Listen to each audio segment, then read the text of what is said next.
So Acts chapter 13 opens up with a little view of the church at Antioch. There are prophets and teachers there. There's a list of the names of the men. One is Barnabas, we know about him.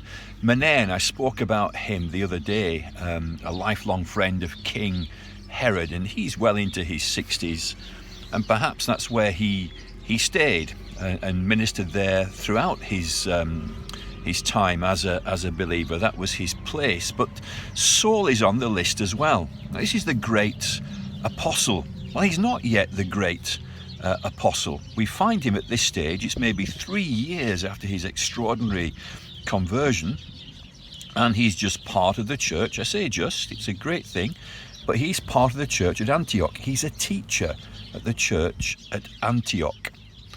And it's not till this particular time that he's set apart and sent out as the apostle to the Gentiles. What's he been doing? He's been preaching and teaching.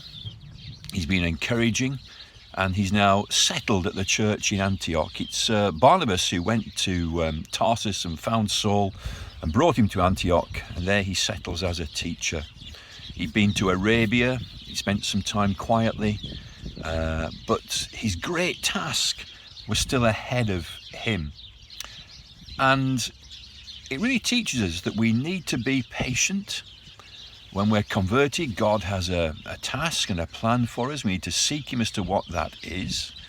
We mustn't be impatient until it becomes clear.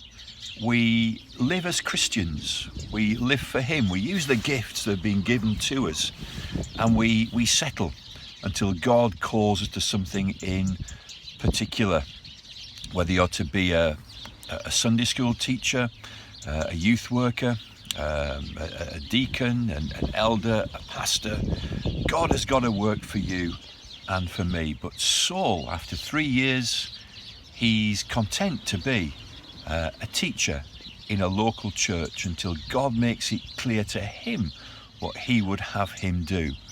There's a work for Jesus that you should be doing for him. Seek him and find what it is.